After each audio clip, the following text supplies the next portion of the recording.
Milita. Okay, good morning po sa inyong lahat at praise God at yan. Marami tayong katulad nga ng maraming mga bisita, marami nagbabalik. Alam nyo, kaya kayo narito kasi sinasama namin kayo sa aming panalangin. Nagpe-prayer meeting kami. Ipag-pray natin yung mga naka-attend na sa church, sana makabalik sila. Yan. Ayan, praise God. At yan. Tama-tama dahil napaka-importante po ng mensahe ngayon dahil i-close na po natin yung ating mission, yan, purpose ng ating buhay at para sa mga bagong dating, yan, at saka mga nagbabalik. Praise God, kayo po ay dinala ng Panginoon dito, hindi po tsamba ito kasi may gusto siyang ayusin sa buhay natin, bigyan tayo ng direksyon at purpose sa buhay. Okay? Manalangin muna tayo. Okay? Lord, kami po ay nagpapasalamat dahil Ikaw ay napakabuti sa amin. Salamat at Ikaw po ang Diyos na aming nasamba sa aming buhay. Salamat sa lahat po ng ginawa mo sa aming buhay. Salamat sa lahat ng answered prayers, Panginoon.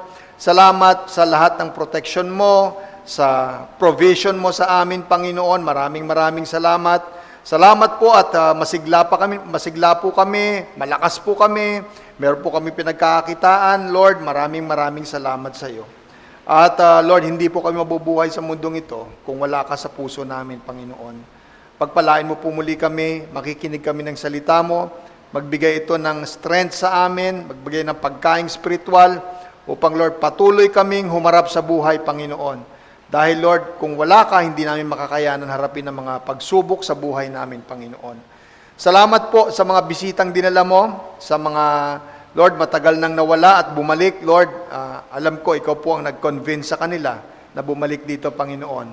Lord, pagpalain mo kaming lahat sa mensahe mo.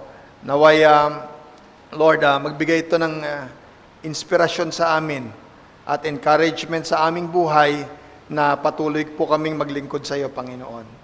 Thank you for the worship. Thank you for the testimony. Ito po ang patunay na Ikaw po ay buhay sa aming buhay, Panginoon. Salamat po. We give glory to your name. Lord, pagpalain mo rin po ako sa aking pagsasalita, sa aking, Lord, pagpipreach. Ang dalangin ko, Panginoon, Holy Spirit, be with me, O God. This is our prayer in Jesus' name. Amen and amen. Okay? So, tayo po ay nasa last week na ng January, praise the Lord. Ayan. 11 months na lang, Pasko na. Ha? Konti na lang, di ba? Pasko na ulit. At praise God, at mag-iisang taon na ang si COVID at malalakas pa rin tayo, masisigla pa rin tayo. Kasama pa rin natin ating buong pamilya. Yan ang mga dapat ipasalamat kay Lord. Amen? Ayan. At higit sa lahat ay nakakapag face-to-face na tayo, no? Marami pala mga church hindi pa nakakapag face-to-face. Praise God. Ayan. Okay, so patuloy po tayo sa ating mission number 4 sa ating buhay. This is the last mission na ipinagagawa sa atin ng Panginoon. Pero bago tayo pumunta nun, dapat i-recap natin ang mga simula. Napaka-importante po na may mission tayo. Kasi ito po magbibigay ng direction sa ating buhay. Okay? Saan man tayo, mapunta man tayo sa abroad, malayo man, pareho pa rin ang pinagagawa ng Diyos sa ating buhay. Okay? Mapunta ka man sa Mindanao, lahat, ito pa rin ang pinapagawa ng Diyos sa ating buhay. At maganda po na alam po natin ang pinagagawa ng Diyos dahil unang-una hindi po nasasayang ang buhay natin, ang oras natin, ang resources natin. No? Maraming tao ay tinawag ng Panginoon nung malapit na silang mamatay. No? Katulad yung napakos, di ba?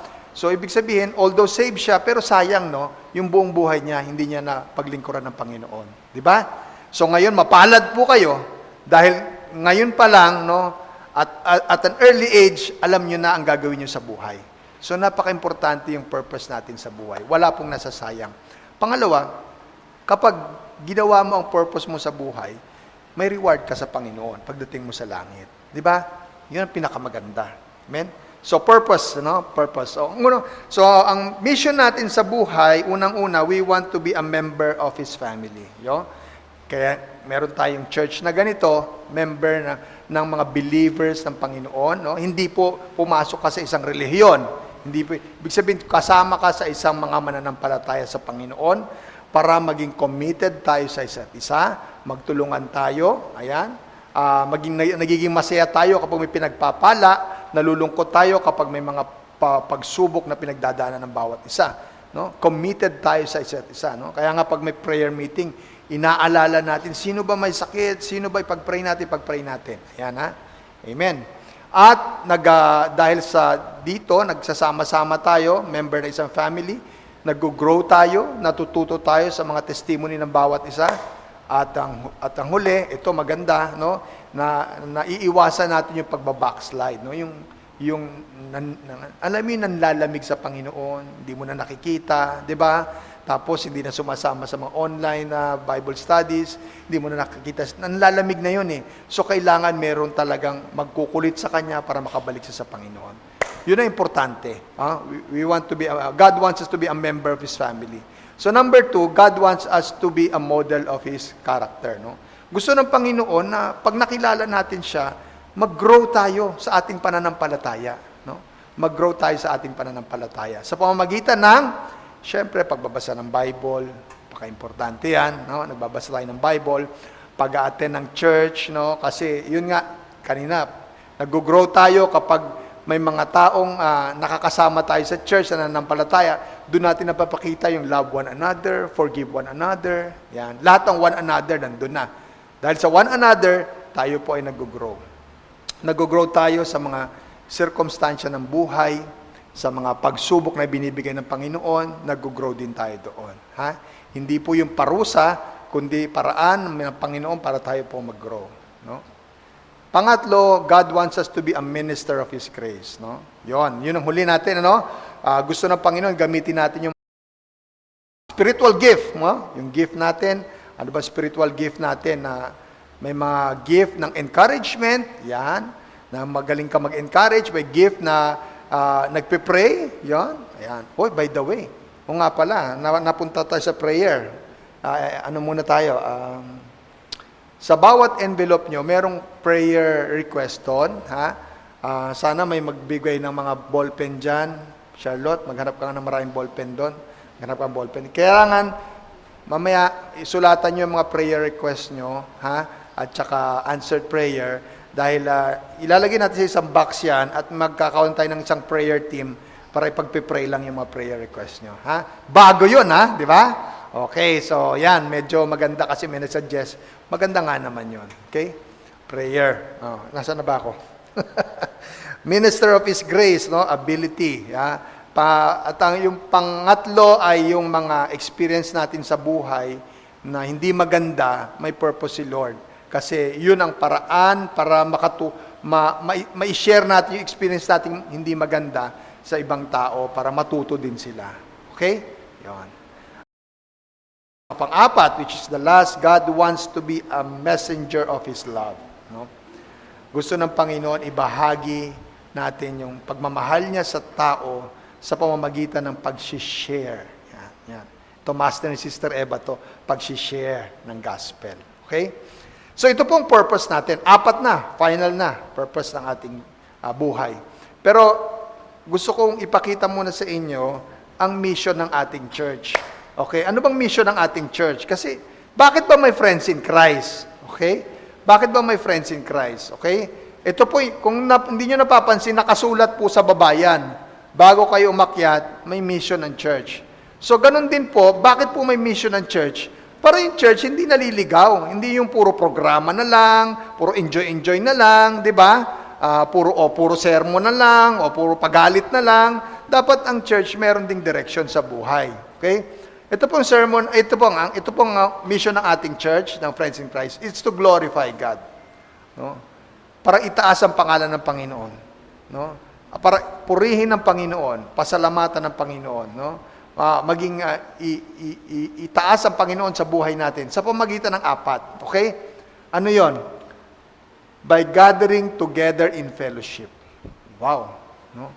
Ito ang mission natin. So, hindi ito mawawala. Hindi natin mawawala itong fellowship na to. No? Meron talaga ito lang kasi ito'y mission natin. No? Magpalakasan tayo sa fellowship. Face-to-face fellowship o groupings fellowship, no? O outing fellowship o kapihan fellowship. Ano pa ba yan? Gala fellowship. Ayan. Basta may fellowship. Yan. Pangalawa, by growing in faith. Kaya po, yan, may preaching tayo dito. Meron tayong Tuesday na online Bible studies. No? Kung may personal devotion kayo, para mag-grow tayo in faith sa Panginoon. Okay?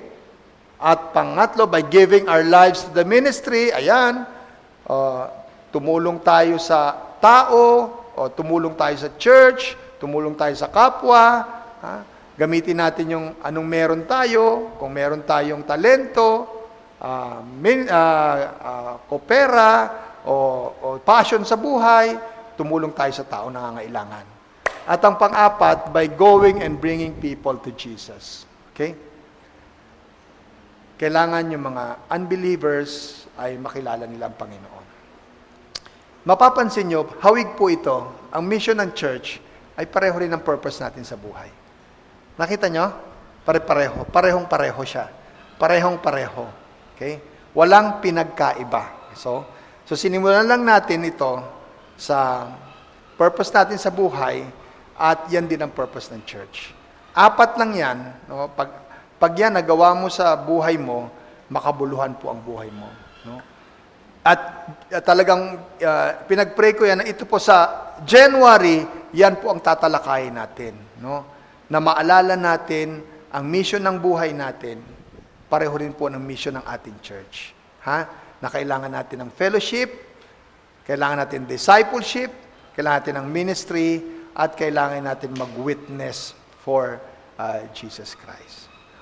Okay, so yan, para maalala nyo at maalala nyo. So number 4 na tayo, ayan God wants us to be a messenger of God's love. No?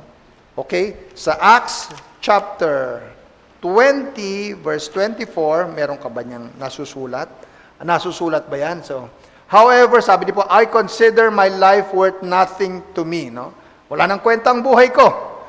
My only aim is to finish the race. Tatapusin ko na lang yung pinagagawa sa akin ng Panginoon. And complete the task the Lord Jesus has given me. Ano po yung pinagagawa ng Panginoon sa Kanya? The task of testifying the good news of God's grace. Yun. Ang pinagagawa ng Panginoon sa Kanya ay ibahagi yung mabuting balita, ibahagi ang pagmamahal ng Panginoon sa mga unbelievers. Okay? Ang mission number 4, it's a ministry. It is a service to believers sa mga mananampalataya sa Panginoon. Ang mission number 4, mga kapatid, is to share the good news. It is a service to unbelievers. Okay? So, dalawa ang pinaglilingkuran natin dito. Yung isa, yung mission number 3, ay naglilingkod ka sa mga taong mananampalataya. Ang mission number 4 ay naglilingkod ka sa mga taong hindi mananampalataya. No? Ang sabi nila, ang term na ginagamit nila ay unbelievers, yung mga taong wala pang relasyon sa Panginoon. Hindi pa niya tinanggap si Jesus sa buhay niya. Wala pa siyang experience ng kabutihan ng Panginoon sa buhay niya. No? Kaya ang term nila, unbelievers. No? Pero sa isang church na natutuhan ko, ang tawag nila hindi unbelievers, kundi pre-believers. Ganda, no? Pre-believers. Ibig sabihin, hindi pa niya nakikilala ang Panginoon, pero makikilala niya rin pagdating ng panahon. Ganda ng term, ano? Pre-believers, no? Kasi sa atin, unbelievers, no? Mukhang negative nga, no? It's pre-believers, no? Minsan, masasabi natin unbelievers, pre-believers. Pero, pareho po yun. Okay? So, ano ba ang gagawin natin para i-share ang God's love? We have 3 things to do. We have to share your testimony. Yan ang unang-una. Okay? Share yung testimony. Ano ba yung pastor? Yung kanina bang testimony yon? Okay. It is the story of how Christ has made difference in your life. No? Ito pong buhay na paano ka binago ng Panginoon. Itong importanteng i-share mo sa mga taong hindi pa niya nakikilala. No? Yung buhay na luma mong buhay, tapos nakilala mo ang Panginoon, tapos ano bang nangyari sa buhay mo ngayon? Ito'y napaka-importante. 1 Peter chapter 2 verse 9 to 10 sa message, no, sa message version ng Bible. We are chosen by God to do his work and speak out for him. Okay? Pinili tayo ng Panginoon para gawin ang trabaho niya at magsalita tayo para sa kanya. To tell others of the night and day difference he made for you. Sabihin mo ang ginawa ng Panginoon sa iyo. Ano? Sa mga tao. Okay? In short, yung personal na buhay mo. Yung personal na testimony ng buhay mo. Yan ang sasabihin mo sa tao. Okay? May tatlong bagay po para masimplihan po natin ang testimony. No? Although yung kanina, it is a testimony, it is a short testimony ng goodness of God. Testimony po yun. No? Testimony, ibig sabihin, nagte-testify ka na witness mo yung nangyari. Di ba sa korte, may witness, no? Anong testimony niya? Sinasabi niya kung anong nangyari sa crime, no? Ito yung kung ano ba yung ginawa sa iyo ng Panginoon, no? Nagti-testify ka kung anong ginawa sa iyo ng Panginoon. Okay, unang-una, sabihin mo, to para may idea kayo, ano ba ang buhay mo bago mo nakilala ang Panginoon? Anong klase merong buhay ka? Ako ang sinasabi ko, ang buhay ko, bago ko nakilala ang Panginoon, okay? Malakas ako magmura, malakas ako manigarilyo, mayabang ako, ang iniisip ko, puro sarili ko lang, no? Gusto ko lagi magpasikat, yan ang buhay ko. Yan ang buhay ko nung hindi ko pa nakilala ang Panginoon. No? Tapos, ano bang nangyari, no? Nakilala ko ang Panginoon dahil katakot-takot, katulad ni Natalie, katakot-takot ang problema umabot sa buhay namin. No? Maraming problema, maraming pagsubok, hanggang dumadaan kami sa gutom. No? Dumadaan kami sa gutom. So, sinong tatawagin mo? Hahanapin mo kung sino makakasolve ng problema mo. So, nakilala ko po ang Panginoon. May isang ginamit ang tao, isang pastor, para makilala ko ang Panginoon. Ibinigay ko yung buhay ko sa Kanya. Isinurrender ko na, Lord. Hindi ko na kaya tong buhay na to. Kailangan kita sa buhay ko, no? Tulungan mo ako, no? Hindi na ako magpapatakbo ng buhay ko kasi kung ako magpapatakbo ng buhay ko ay wala pong kwenta.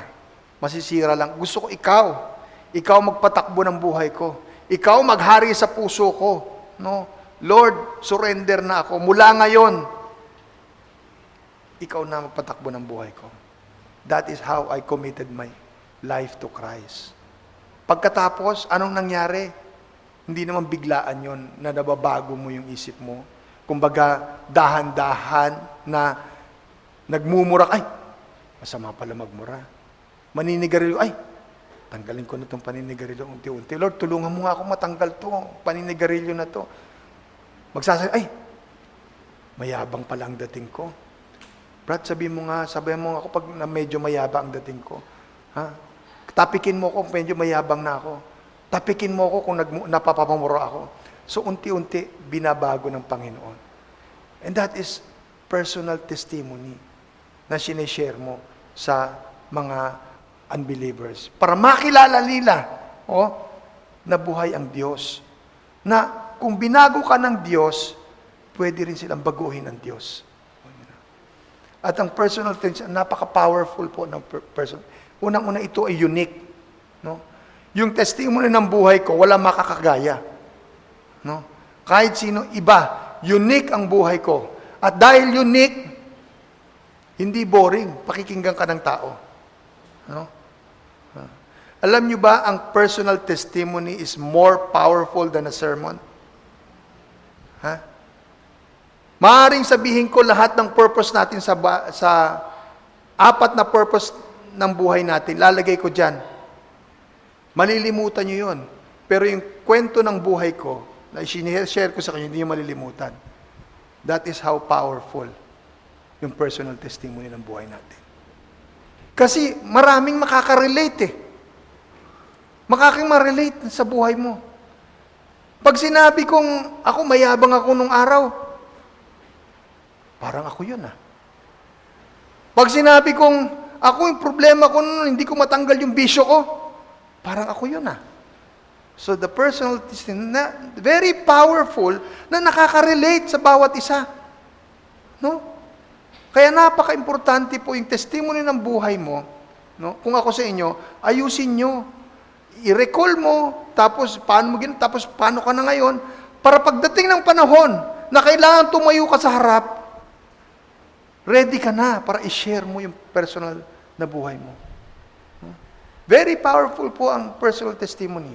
Si Pastor Lito, ang dami ko nang narinig na preaching nun. Si Pastor Lito Apoya. Pero pag nakikita ko siya, nakalimutan ko na yung preaching niya. Ang naalala ko sa kanya ay dati siyang snatcher, na nakulong, na nakilalang Panginoon, na pagkatapos nung nakalabas, naglilingkod na sa Panginoon. Yun ang naalala ko sa kanya. Kaya pag nakikita ko siya, very powerful ang buhay niya. Amen? Personal testimony. Kailangan po natin i-share natin ang ating personal testimony kasi napaka-powerful po yun sa mga tao na makita nila na yung pinaglilingkuran nating Diyos ay totoong buhay. Amen? Number 2, share your life lessons. No? Truths that God has taught you from experiences with Him. No? Mga bagay na natutuhan mo, alam ko, yan, yung mga nagte-testify dito. Yung mga natutuhan nila sa Panginoon, na na-experience nila sa buhay nila, o na-experience nila sa ibang tao. No? Katulad ni Mel, nagpunta siya rito, kasi nakakita siya sa kaibigan niya, na napakabuti pala ng Diyos, na napakabait pala ng Diyos. Now, pupunta ako dito sa harap, gusto kong sasabihin sa inyo, ang experience ko sa Diyos, mabait talaga siya. Dahil nangyari sa kaibigan ko. Sharing the life lessons, no? Sabi ni David, the Message naman yan, the Message, Bible. Hindi the Message. Sabi niya, Psalms 119 verse 33, I'm sorry. God, teach me lessons for living so I can stay on course. Turuan mo, Panginoon, ako ng mga natutuhan ko para ako'y nabubuhay, nasa track, nasa tamang daan. No?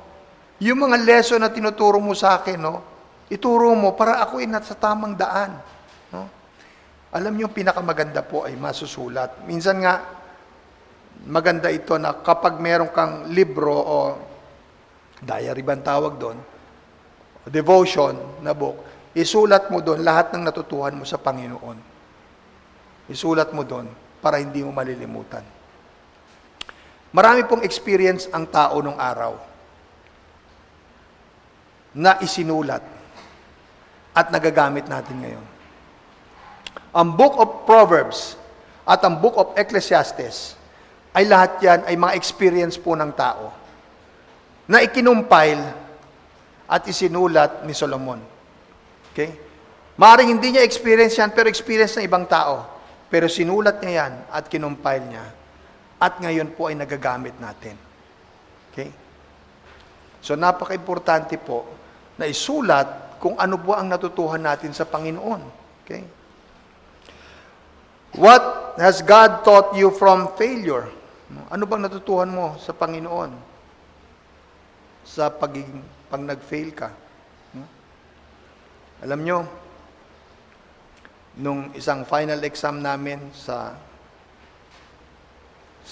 ECE po yon, sa napakabait ko sa pakikisama, nagre-review ako nakaganito.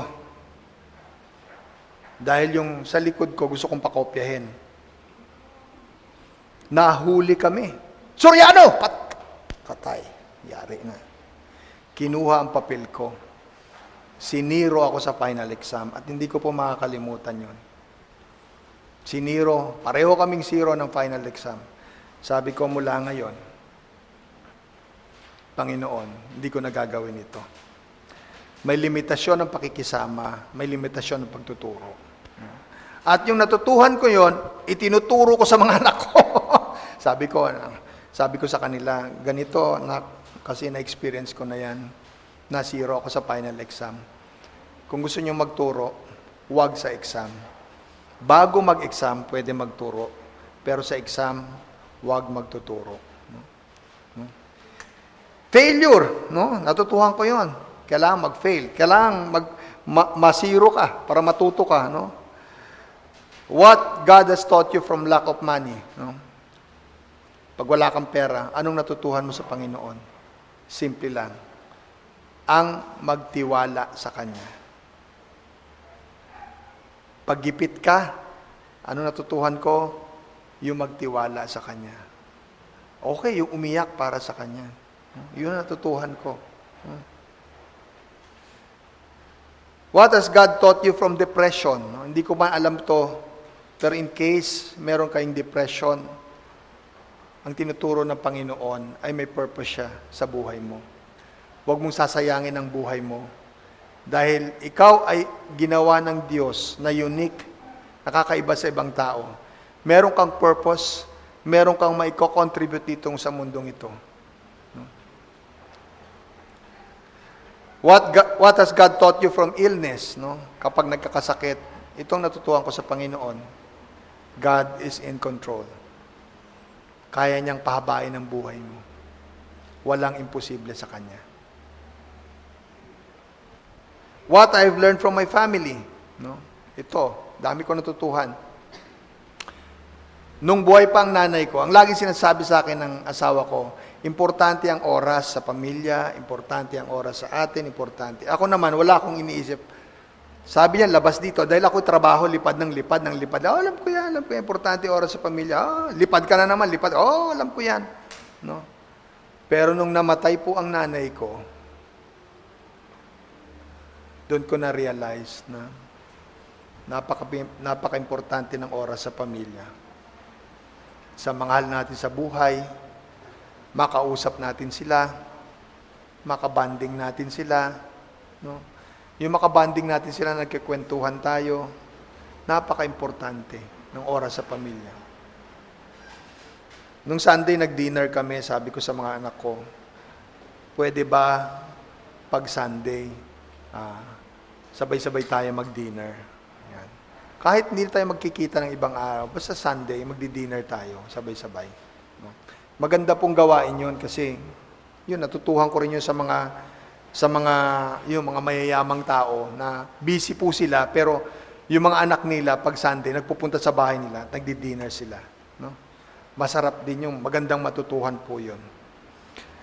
What have I learned from my critics? Yan, marami po ako, gustong-gusto ko yan. No? Marami po ako natutuhan sa mga kritiko ko ng buhay kong aking pamilya. No? Pag kinikriticize nila ako sa aking pananalita, sa aking pag-uugali, sa aking mga sinasabi, gustong-gusto ko yon. Kasi gusto kong magbago. Gusto kong mabago ang buhay ko. Ito pong isi-share ko sa inyo ay big picture. Napaka-importante po ito. Natutuhan ko to sa Panginoon. Ang tawag ko dito, big picture. Big picture. Kita mo yung buong picture. No? Alam mo, pag nakita mo yung buong picture, lahat nakikita mo pataas, no? Hindi ka lang nakafocus sa isang bagay. Yun ang iniisip ko, big picture. Okay? Meron po akong lower class na pag nagkakalipad kami, nagreklamo siya kasi sabi niya, Sir, hindi na ako napopromote. Yung mga kaklase ko, na-promote na lahat. Ako na lang naiiwan. Ewan ko ba anong kasalanan ko? Bakit hindi ako mabigyan ng promotion? Sabi niya. Sabi ko, alam mo, may natutuhan ako big picture.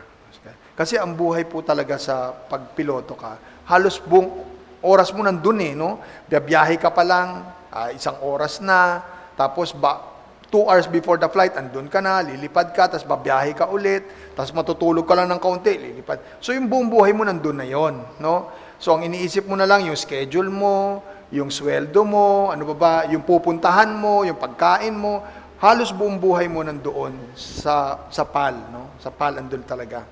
Sabi ko sa kanya, alam mo ang buhay natin, huwag mong ilalagay lang sa PAL, no? Meron kang pamilya, kailangan mo ng oras doon. Meron kang Panginoon, kailangan mo ng oras doon, no? Meron kang mga kaibigan, kailangan mo ng oras doon. Meron kang PAL, pero ang PAL ay pinagkakakitaan lang natin. Source of income lang natin ito. Para meron tayong panggastos para sa ating pamilya, may pangailangan. Ito ay source of income lang ang PAL natin. Yung trabaho mong yan, alam mo, hindi ka na po-promote pero piloto ka. Maraming taong naiinggit sa trabaho mo na yan, na nakapasok ka. Sila doon nangangarap, ipinagpipray nila na maging pilotong katulad mo. Meron kang pamilya, meron kang asawa, meron kang bagong anak na napaka-cute, na napakaganda. Hindi ba pagpapala sa Panginoon? Malusog ka, healthy ka, wala kang sakit. Hindi ba pagpapala sa Panginoon yun? Meron ka namang trabaho, nagsisweldo ka na 15 at katapusan. Kinakapos ka ba? Hindi ba pagpapala sa Panginoon yan? No? Isa lang yung nakikita mo, yung hindi ka ma-promote, pero maraming pagpapala ang Panginoon. Maaring sinagot niya, hindi niya sinasagot yung prayer mo na yan, pero marami kang pangangailangan na hindi mo pinag-pray, pero binigay ng Panginoon sa'yo. Amen? That's a big picture, mga kapatid. So kung meron kayong problema sa buhay, tingnan mo ang big picture ng buhay mo. At pagkatapos nun, papasalamatan mo ang Panginoon. Amen? Palapakan natin si Lord yun. So, amen. So, big picture, tandaan nyo, no? So, share your testimony, share your life lessons. Etong huli, share the good news. Ano ba ang good news, no? Siyempre, lagi gusto natin mabuting balita, no? Sabi sa 2 Corinthians chapter 5 verse 19, meron bang ayan na, okay, diyan na tumpak na Tagalog na yan talaga. Okay, sige. Tagalog. Ito ang aming ibinabalita. Ito ang good news. Pinanumbalik ng Diyos ang mga tao sa Kanya sa pamamagitan ni Kristo. Ibig sabihin, si Lord, gumagawa po siya ng paraan para makabalik yung tao sa Kanya. Kasi yung tao, lumayo sa Kanya dahil sa kasalanan. Okay? Dahil sa kasalanan, gumagawa siya ng paraan para lumapit ang tao sa Kanya. At ginamit niya si Jesus Christ. At hindi ibinibilang na laban sa kanila mga kasalanan. O, see? Kinalimut, yung kasalanan, tumabi ka muna dyan.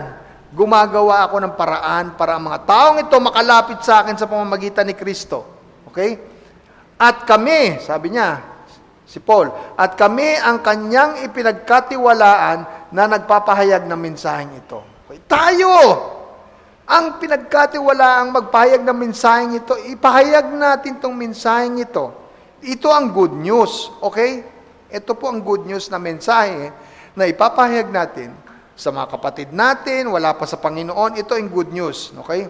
Na ang sino mang tinanggap si Jesus sa puso niya, sinurrender ang buhay niya, humingi siya ng tawad sa Panginoon, tinanggap niya si Jesus, pinapasok niya sa buhay niya, Lord, ikaw na ang maghari sa buhay ko. Sino mang gumawa sa buhay niya noon, unang-una, yung kasalanan niya ay pinatawad na. That's the past. No? Pangalawa, may purpose na siya sa buhay. This is the present. Nagkaroon na siya ng purpose. At pangatlo, okay, secure na ang kanyang buhay sa heaven. Meron na siyang future. Yung past, na kasalanan, pinatawad na. Yung present mo, may purpose ka na sa buhay. Yung future mo, secured na. Di ba? Kumbaga, hindi ka na mapupunta, hindi na mapapahamak ang future na dediretso ka na sa langit. Ang sino man na tumanggap at tinanggap ang Panginoon sa puso niya. Amen? Di ba napakagandang balita niya? Kumbaga, sureball na balita na yan. Pinakamagandang balita yan na maibabahagi mo sa iyong mga mahal sa buhay. Kapatid, kung meron ka bang gamot sa COVID, di ba ibibigay mo? Kung meron kang pamproteksyon para hindi magkasakit ang mga mahal mo sa buhay sa COVID, di ba ibibigay mo sa kanila? Di ba ayaw mo silang mahawa? Di ba? Amen?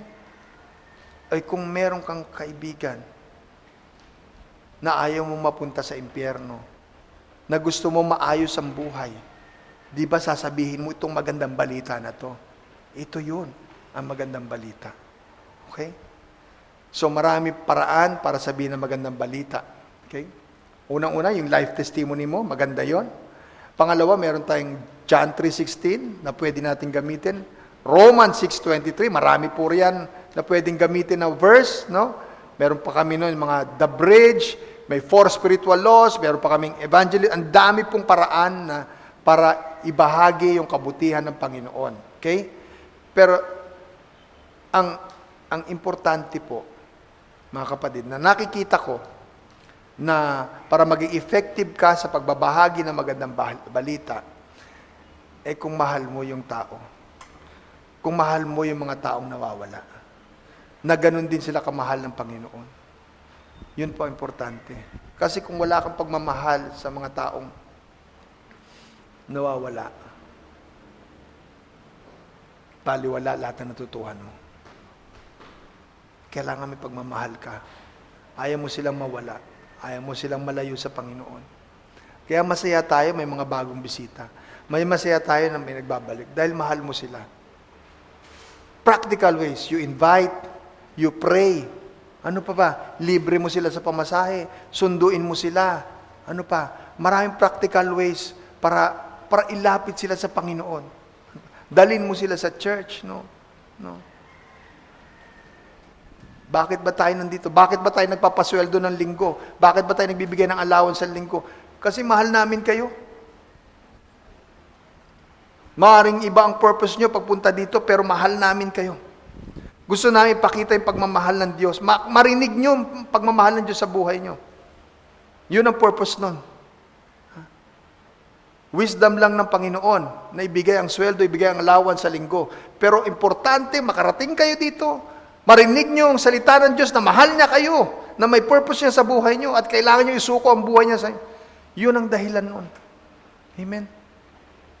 Kaya salamat nandito kayo. Salamat. Naisip nyo ba, tanongin sa sarili nyo, meron bang taong makakarating sa langit ngayon dahil sa buhay ko? Natanong nyo na ba yon? O pagdating natin sa langit, di ba napakasarap na may lalapit sa iyo, Sister Eva, gusto ko magpasalamat sa iyo. Kasi pinagtiyagaan mo ako. Kung hindi ka nang sinirang gospel sa akin, wala ako dito sa langit ngayon. Di ba napakasarap ng feeling na may nagpapasalamat sa iyo dahil sinave mo yung buhay nila? Amen. Huwag natin balawalan ito, mga kapatid. Mahalin natin. Kaya ako, excited ako. Pag may mga bago, may bumabalik, Lord, I pray natanggapin ka nila sa puso nila bilang Panginoon at tagapagligtas. Amen. God's purpose, we should be a messenger of His love. No? Tagapagsalita tayo ng pagmamahal na share our testimony. Share your lessons. Share the good news. Yan po ang kailangan natin. No? Gusto ko pong i-end ito sa buhay. Sabi ni William James, the best use of life is to spend it for something that outlasts it. The best use of life is to spend it for something that outlasts it.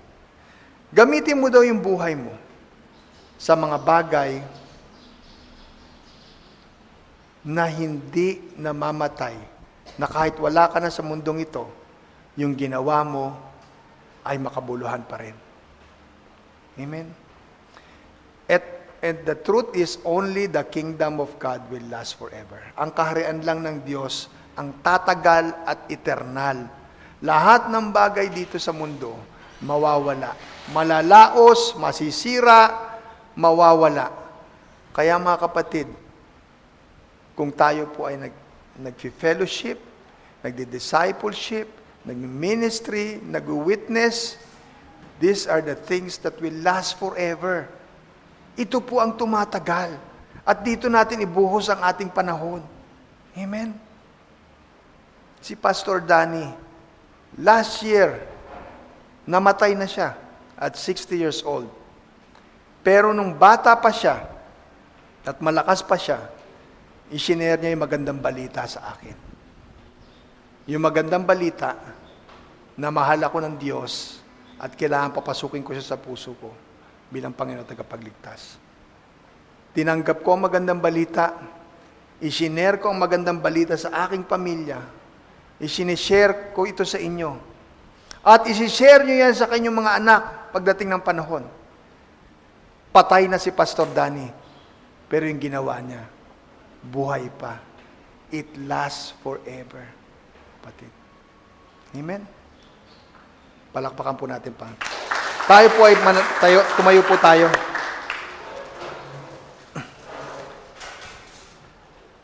Panginoon, marami pong salamat sa mga bisitang dinala mo dito.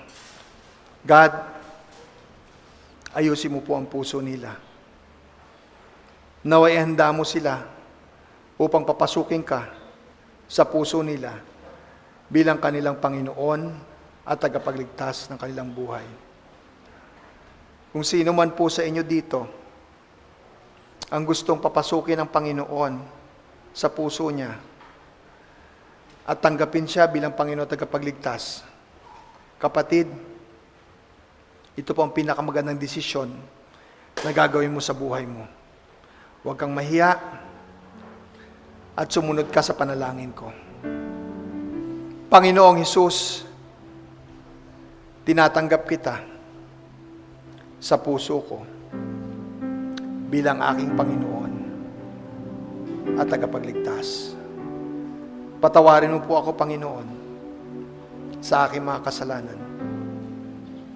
Mula ngayon, Panginoon, gabayan mo po ako sa aking mga desisyon sa buhay, sa aking mga gagawin.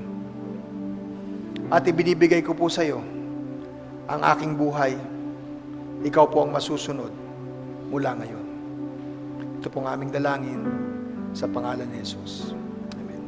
Lord, sa lahat po ng pinapasok ka sa buhay nila bilang Panginoon at tagapagligtas, pagpalain mo sila. Ito po ang araw na hindi nila malilimutan. Ito po ang araw na babaguhin mo sila. Ito po ang araw na pagpapalain mo sila. Ito po ang araw na babago ang direksyon ng kanilang buhay. Ito po ang araw na meron na silang pag-asa, meron na silang kapayapaan, at meron na silang kagalakan sapagkat ikaw, Panginoon, ang Diyos ng kanilang buhay, Panginoon. Salamat po. Pinupuri ka namin, pinapasalamatan sa pangalan ni Jesus. Amen. Amen. Amen.